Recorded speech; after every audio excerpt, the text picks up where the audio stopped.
very simple, yeah, guys. So now, we talk about a purpose.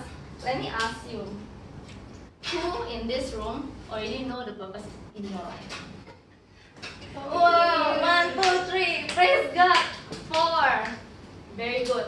Who in this room still don't know? So you guys still don't know, the rest of you. The rest of you still don't know.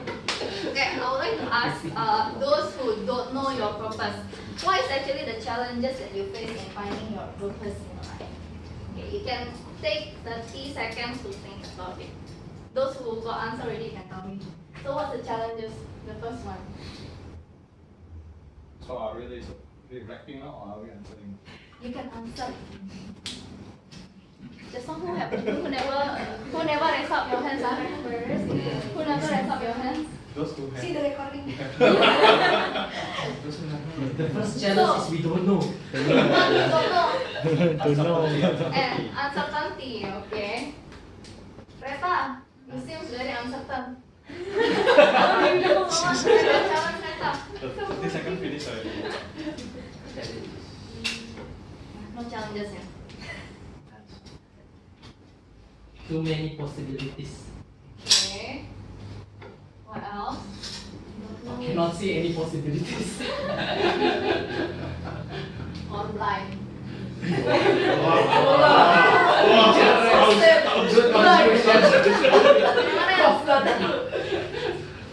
Don't know which one is God's voice. So answer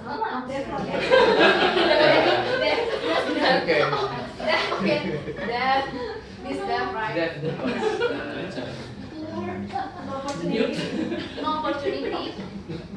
What do you mean by no opportunity? Say you want to know if your purpose is to get married, there's no boyfriend.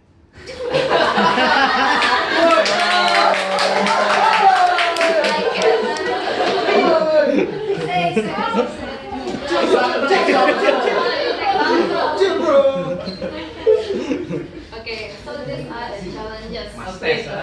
Don't want to listen. Scared. Don't want to listen. Scared. Oh, scared. Okay.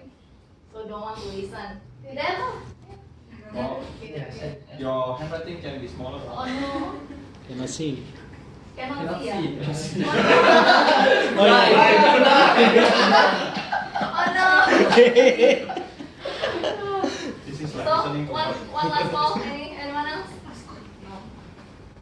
Too many distractions.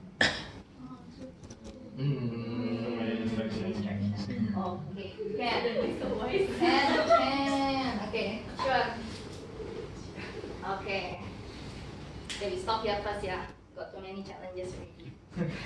So, now, let me just do some recap. Okay. See who listened to Toby 2 weeks ago, see who never. I So, listen. of course, you are the one who bring. Now, so Toby last week talking about identity, right? What is our identity? Children of God. Okay. So,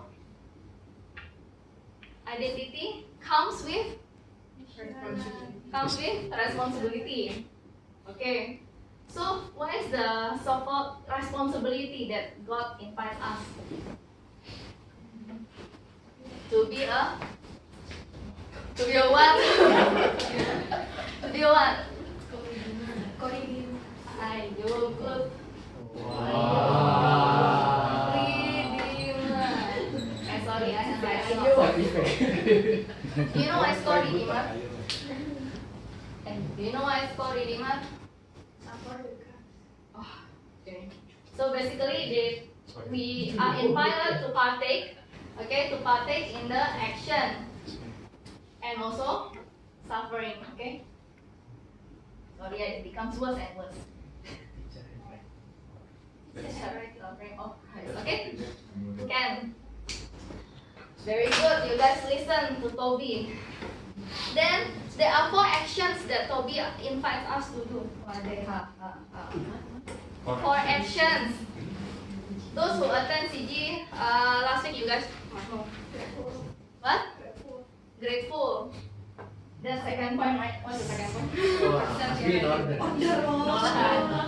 Teacher, Okay. teacher mah. Grateful means must what? Find God's love in daily life. Okay. What else? Accept your identity. Ah, that's the first one. Okay. Put it number 2. Okay. Complain. Sorry, put it number 2. Don't complain. Well, Okay. number 2 is up there. What else? Bro, number 1, find God's love, don't complain. Hey, what's the third one? This one stating the fact. The one is who remember? Give. Oh, he don't answer. Okay, identify. Give. Identify your identity. Tommy now okay. Identify your identification. And the last one. Desire. Yeah, desire God's calling. Okay. So basically, right? This identity that God basically gives to us, and in Genesis, when during the story of creation, what God said when God basically when God created us, what He said, we are created in the image of God. Yeah. Now my question will be, what is the image of God? Holy. Huh? Holy. Correct. Holy. One more. Yes. No need. No need. Teaching reading. Okay. So now, so basically, right? If you guys are very confused, I mean, I'm also telling this to myself. If we are very confused about, are we supposed to do this? Are we supposed to do that? Am I called to do this? Am I called to do that? The very first thing that is very important is we need to know this identity. We need to accept this identity. That's why this one bar should be number 1. Okay? So my question will be, have you accepted this identity? No. Never mind. So now, okay, why we need to really accept this identity? Because wrong identity. Okay, so yeah, it's okay later. So this identity, right? Our identity as the children of God, our identity that you are created in the image of God. That means we are called to holiness, called to love. Okay, so what does that mean? In the short word, we are called to be a saint. Wrong. I was about to say. Okay, we are called to be a saint. That means everything that we do, we are called to imitate the attitude of a saint. What is the attitude of a saint? What does Holy and saint love. normally do? What? Holy and love. Okay, fine. Yeah, that's right. But what saint normally do? If let's say God calls the saint, will the saint say no? Maybe. But most of the saints, that's why they are called a saint, because they are continually saying yes. Okay, saying yes to God. Saying yes to what? To the call to be holy, to love, even to suffering. Get it? Yes. So this is basically the identity, and if you don't accept this identity, you might have a trouble to find the purpose. Why? Because at the end of the day, from this identity which is about love and to be holy, as I said, we are all called to be a saint. Which is also, we are called to be loving, we are called to be holy. The thing is that we are too focused on the one in the middle here, without us realizing that this one is actually our first calling. Or we can call it primary calling, okay? It is our primary calling. So, meaning, everything that we are doing in between here, from here to here, from here to here, it has to point us to this primary calling. So, I tell you, this sermon is simple, okay, the idea is simple but hard to do. Meaning everything that leads you away from being holy, being loving, you leave it away. As simple as that. Get it? No. Okay. Wait. Slowly later I will give you the example of my life.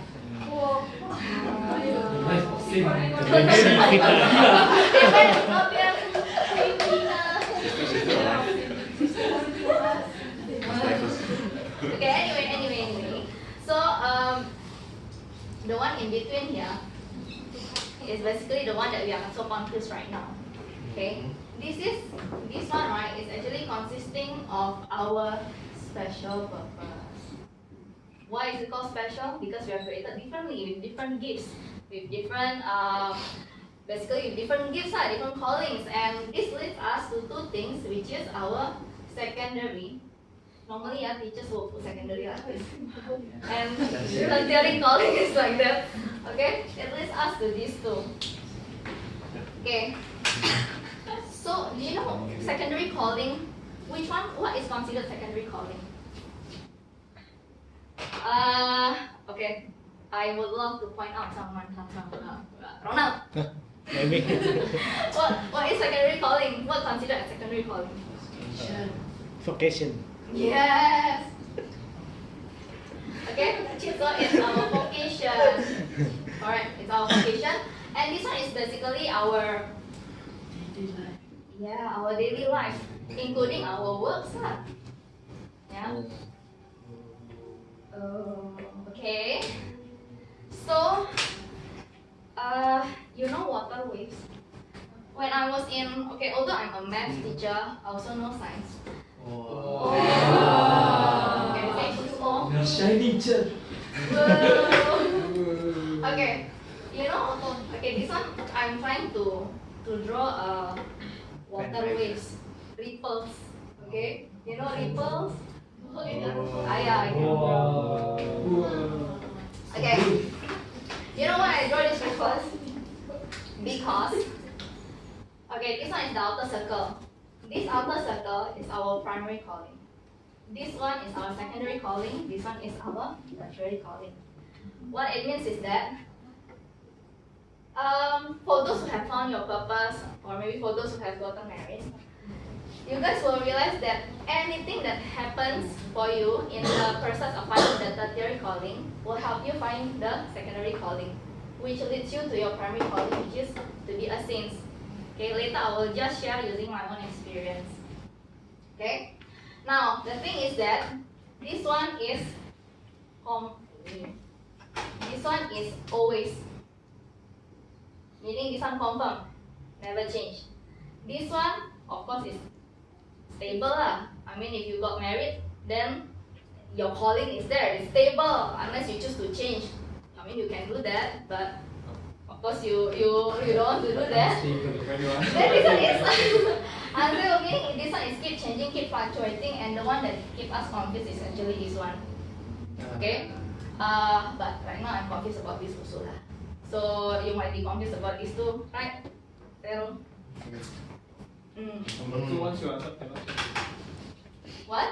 Number 2, once For you Catholics, answer, yes. cannot change. But some people still choose to do so. Your wife, in a sense, You died, become you can become priest. But you didn't choose to answer because there is a situation first. Yeah, sure. Unless, if you will say you can choose to change, it's like, I can divorce. Okay lah. Sure, bro. Okay. Now, You can kill your wife. So morbid. guys, the question is, so basically, right, this one you don't need to discern anymore lah. This one is your confirm calling. But these two you will need discernment. Okay? So the discernment, normally you will see two things. You will see your gifts, and then you will see your the needs around you. Okay? We are going to use these two. Now, the problem is how to discern. That's always the problem of every human being. How to discern. So, how to discern, rather than I create my own words, I'm going to use the story of Moses. Let me drink. Lisa, you want to take picture first? Oh, sure. Before I erase.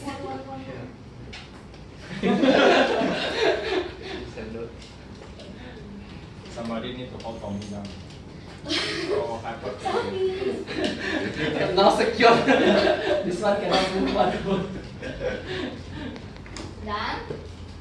Okay. Okay, selfie. Mati ya, jangan lupa. Kena scolded by teacher. Okay, so now let's talk about the story of Moses. Perhaps you may want to open your Bible inside your phone so that you don't get lost in between. Let's go to Exodus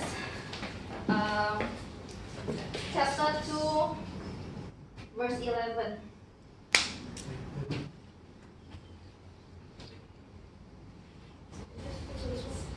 Two, 11.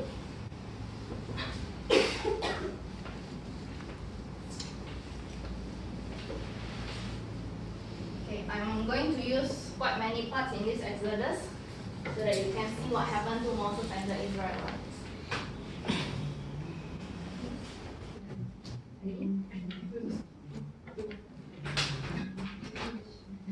Okay, let's see the life of Moses so that you can understand it. So, if you look at chapter 2, verse 11, it said like this. So, on one occasion, after Moses had grown up, when he visited his kinsmen and witnessed their forced labor, he saw an Egyptian striking a Hebrew. So, the Hebrew is one of his own kinsmen. Looking about and seeing no one, what he chose to do? Moses chose to slew the Egyptian and hid him in the sand, meaning he chose to kill. So let's see that Moses initially is a killer. So Moses is a sinner.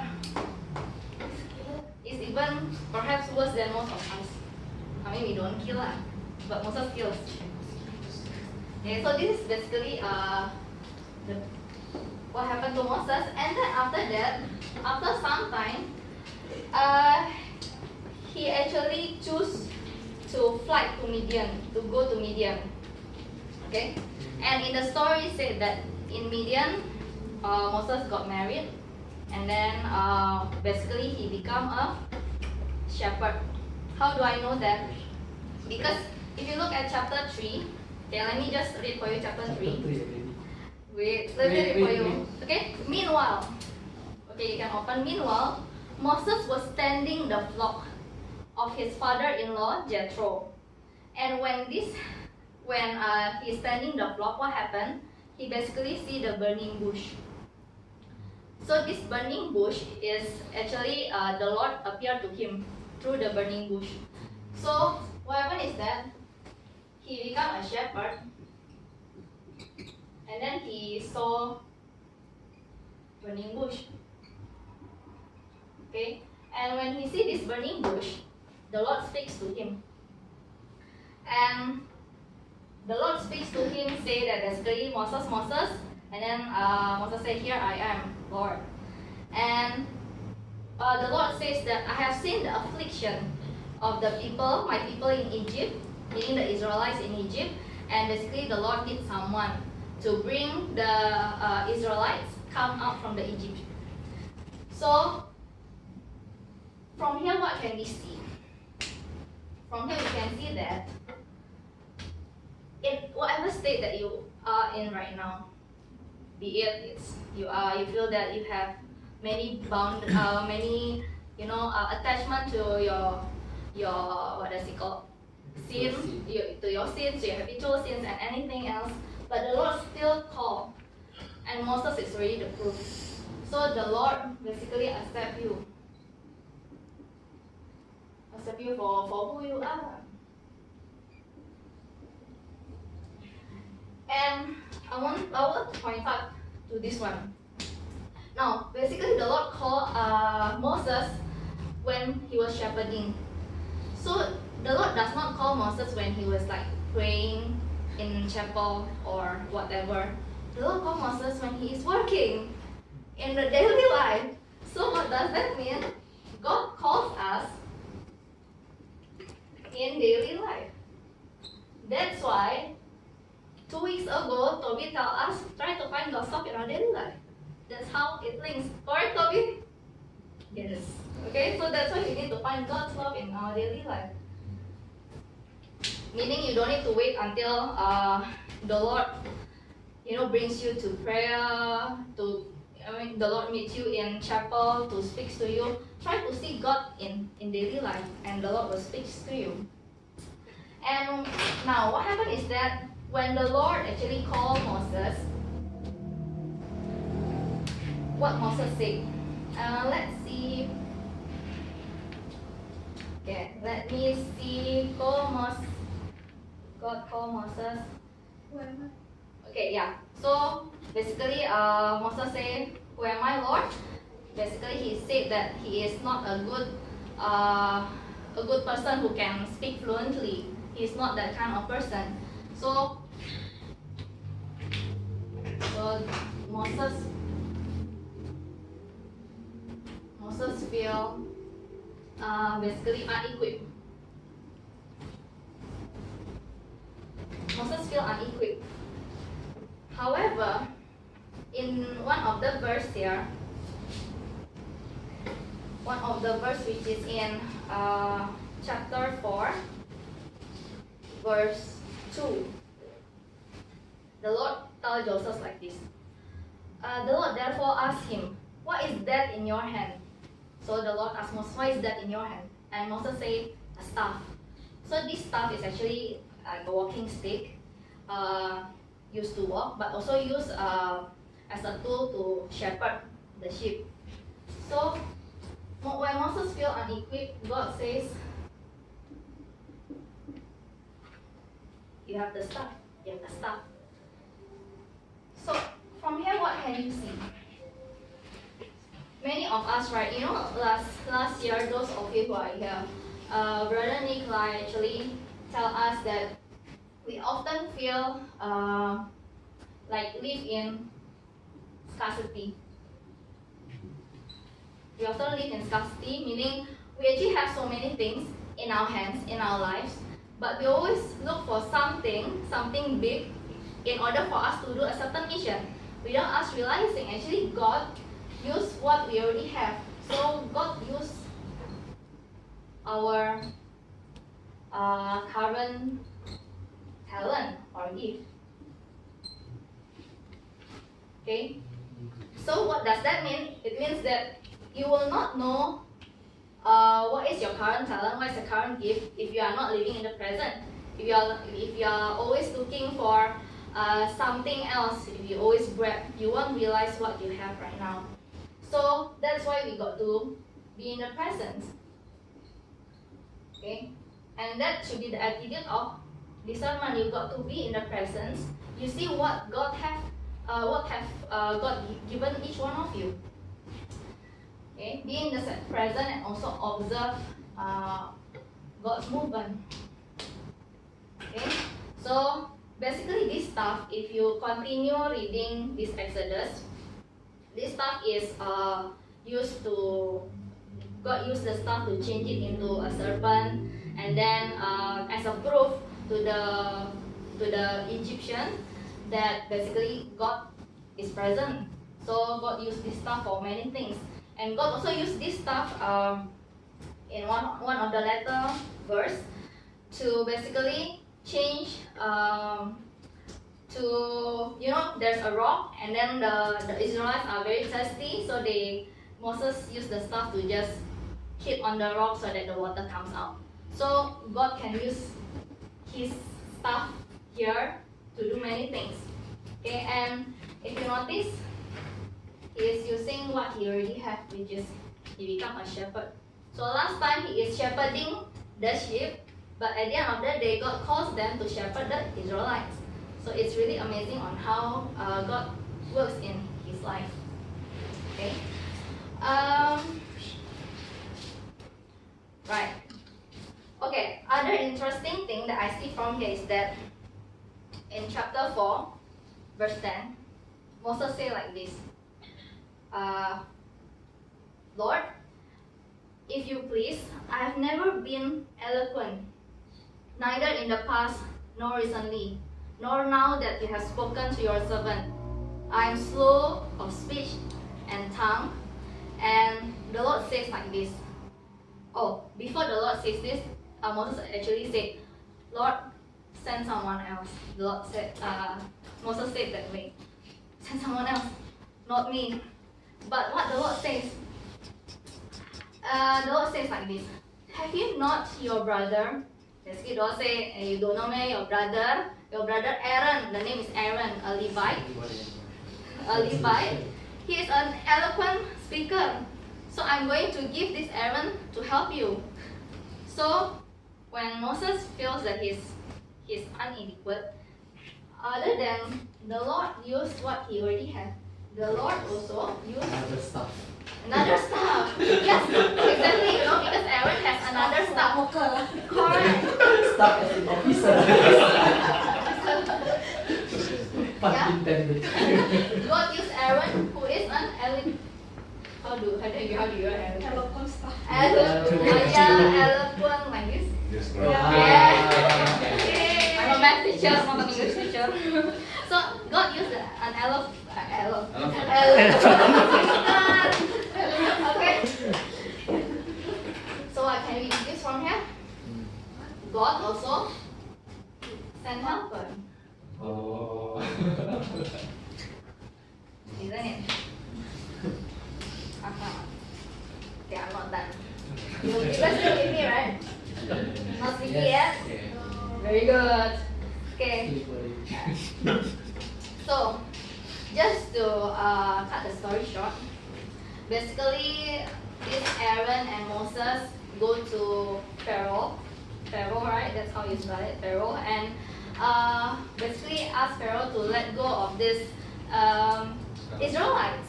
And basically, Pharaoh don't want to let go. And even though God already, give some, there is a blood, water become blood, etc. Okay, and Pharaoh still don't want to let them go. But at the end, when the first son, basically the first son of the Egyptian dies, and that's the moment where basically Pharaoh let go of the Israelites. So while Pharaoh already let go of the Israelites, what happened next is they basically go to the desert. So the Israelites and Moses go to the desert. What? Sorry. So go to the desert. Okay. Go to the desert. Okay. Let me read it for you. Oh no, where is it? Okay, let me read it for you. Okay, here.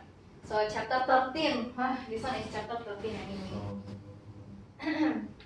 So in chapter 13, verse 17. So verse 17 up to 22. So, okay, let me read for you the main points.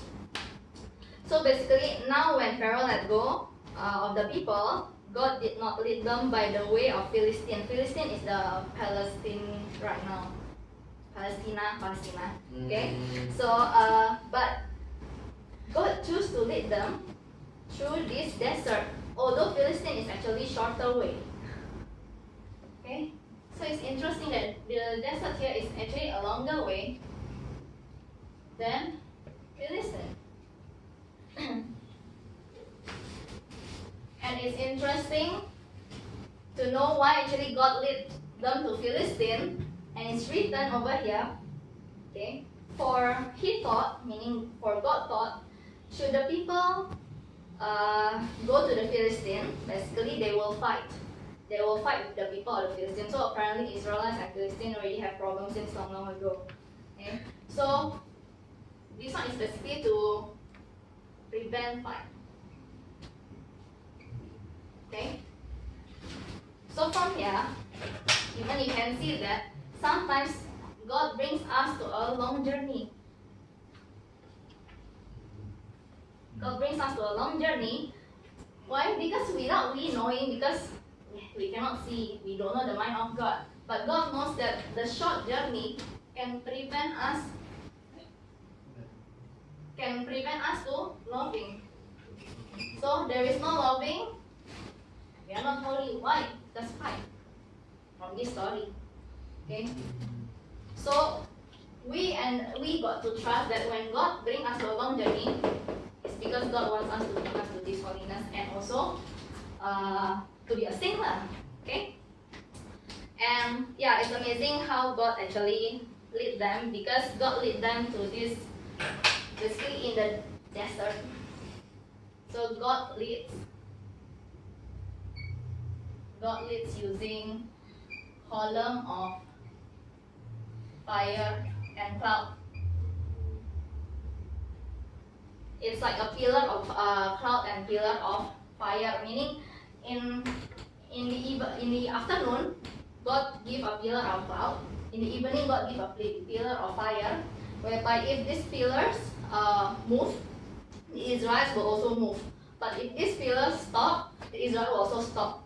So Israelites basically will follow this pillar of cloud that God gives. Okay, and this pillar of fire and pillar of cloud is actually also present in our lives. It's also present here in our lives, which is whatever happened in our daily lives.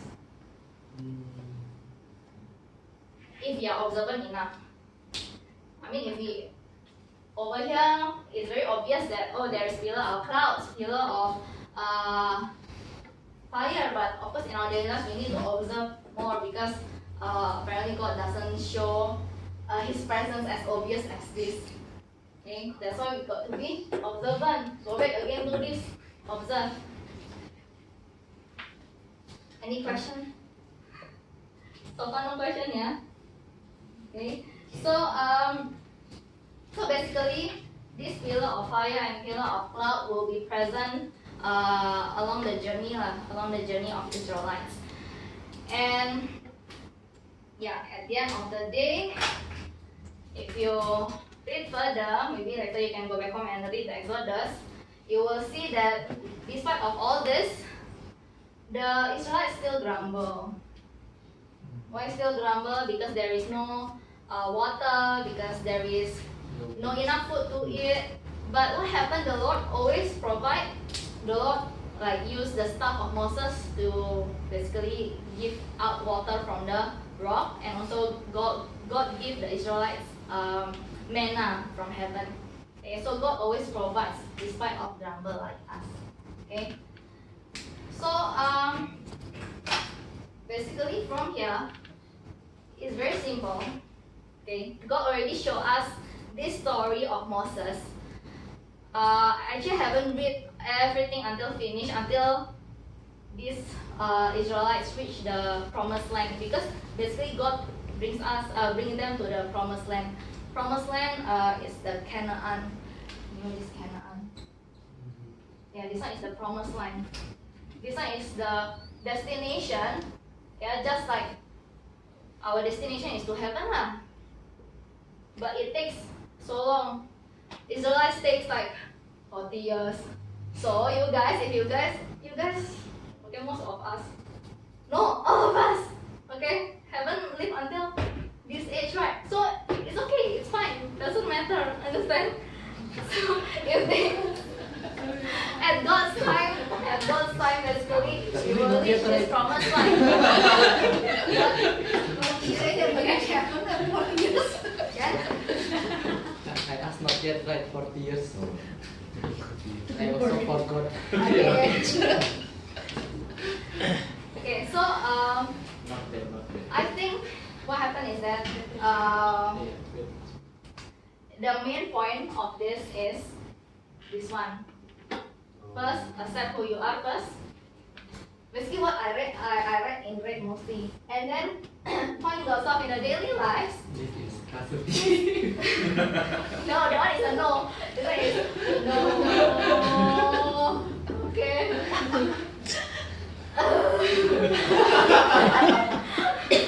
And then be in the presence. Guys, yeah, later let me just use my example to explain. Okay. And then of course you got to observe lah. I mean, if you want to find your gift, if you want to find your calling, of course you need to observe. But at the end of the day, you got to be like Israelites who follow the clouds and the fire. Meaning what? You need to take action. You cannot sit still and be deaf, be blind, be scared, and blah blah blah. I mean, yeah, I know we all will be scared. I also scared. I also worried. But God has proven to the Israelites that He's there throughout the journey. This one I haven't finished. I'm not going to read everything anyway. Okay, you can read your own. I haven't finished, but it's proven that God actually provides. And if you notice, if you read the Bible, this Exodus, every time the people grumble, the Israelites grumble, so Moses will ask the Lord, basically, how is this? These people are grumbling. How? And the point is that we need to be able to listen. What does that mean by listen? You need to consult God. What do you mean by consult? What do I mean by consult with God? You pray alone. If okay. If you want to find your journey but you choose not to pray, I think you can say bye-bye. Find your purpose but you choose not to pray. You can say bye-bye to your purpose lah. I mean, you can, by God's grace, you can achieve that purpose, but you will be confused because you are not following God's directions. But what do you follow instead? You will follow all this attachment to uncertainty. I mean, yeah, all of us are uncertain, but it's a normal thing. Something that is abnormal, something that is amazing is that in the midst of uncertainty, you guys still want to just carry on and trust in the Lord. So this is actually an attachment that you have, that you got offered to God. And no opportunity, what does that mean? Don't have work. Don't have, huh? Meaning don't have opportunity to explore. Cannot find. Because need to take care of my family. Need Oh. to feed my brother and sister. Is that what happened to you? Example. You know, I think if we just to explore and we pray that for God to open up the door for us, I think there is no such thing as no opportunity. If no opportunity, what does that mean? Not God's time. So make sure that you desire God's time. I mean, that's the most important thing. Desire God's time, have faith, accept who you are, and yeah, you can ponder on this later on. Okay? So if you ask me, what are the important things that you need in order to discern? All these things. I mean, I cannot put it in point 1 is this, 2 is this, because all these things are important. Okay, so I think your homework is to ponder on this and you can read the Exodus. And right now I want to share my experience. And this will be the last one. Haha, not yet. Not yet. So, can I just sit? Yes. On the table. Cannot, it will topple. Okay. So I would like to share with you my journey of finding my current purpose, which is to be a teacher. So it started when I was in JC actually. So when I was in JC, I need to have a CCA, and I was so lazy during CCA because my focus at that time was really to study, to do well in A level, and to get into a good university. So I chose a CCA which is very very relaxed. It's called Interact Club. Interact. Do you know what is Interact Club? Interact lah.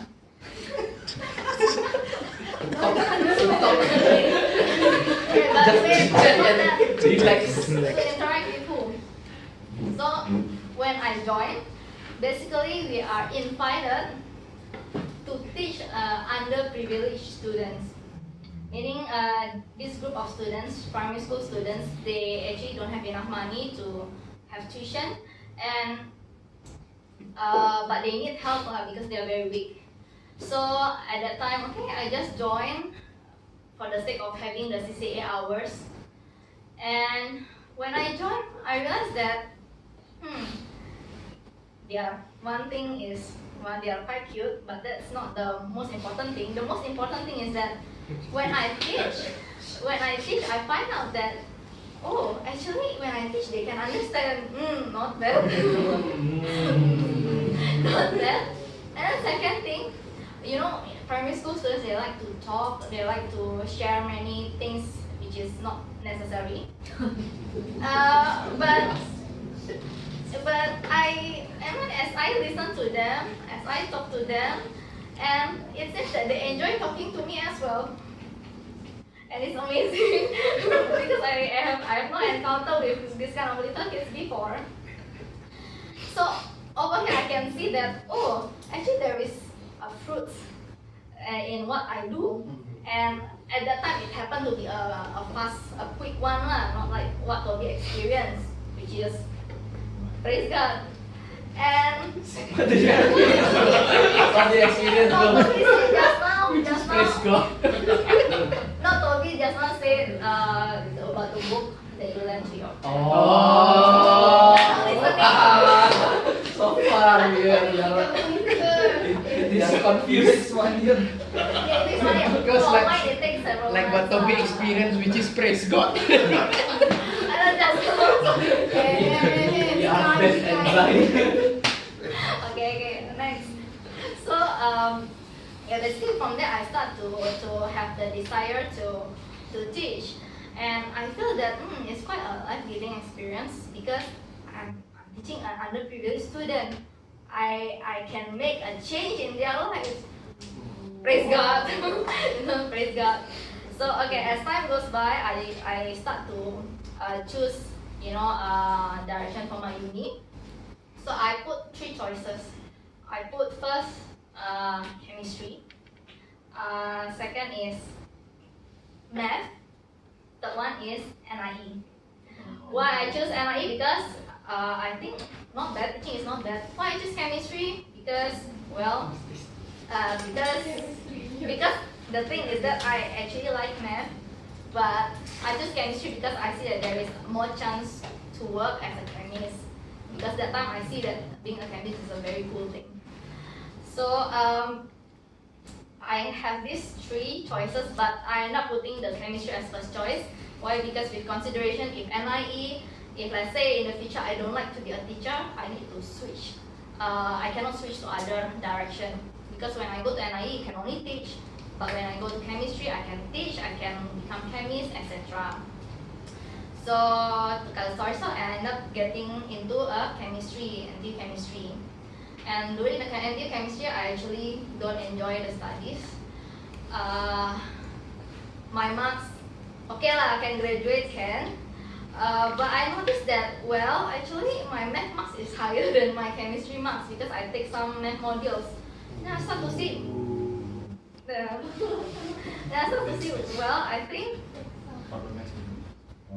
think I have this gift in math because why? During the university life, I start to give tuition as well, one-to-one tuition to basically add my pocket money and also to explore teaching because I'm still like trying to find out like what is my passion. So that's why I explore. Explore. Okay. So explore your passion, and because I explore by giving one-to-one tuition, it gives me a slightly better clarity that my passion, the thing that is life-giving to me, is actually teaching. It's not becoming a chemist. And I also explore using my internship. So NTU have internship, and basically I become a chemist when I was an intern, and I just don't like it. Why I don't like it? Because I know that I'm a people person. I cannot handle lab apparatus, just face-to-face with lab apparatus every day, 5 days a week. I can't. I need to talk to people, and in that way, I know that I'm being myself. So from all this exploring, I basically decide to land to this current job that I'm here right now. And okay, teaching, actually there is two directions. There is tuition center and also school. Yeah, at that time I actually want to go to school, become a school teacher. Why? Because the pay is higher and it just sounds very cool, school teacher rather than tuition teacher. But seems that God opens the way to become a tuition teacher, because I didn't get accepted to NIE at that moment. So my point is that you can also observe which door that God opens, but that can only happen if you start exploring. I think when you start to make an action, you will have more clarity. And yeah, basically now I'm here and I become a teacher, and I know that that's my passion, but that doesn't mean that it's easy, because throughout the journey I find many irritating students. I find many students that is very slow. I find students who don't feel like studying, and I need to cope with all these things. But as time goes by, I realize that as I try to sayang them to study, although they are not my children, I realized that I grow in patience, meaning I become more patient, I become more loving, and that is the virtue that actually God wants us to have, to grow in holiness. So I find out that I erased already. You remember just the first one, which is we are called to holiness, we are called to be loving, and I realized that although it's not easy.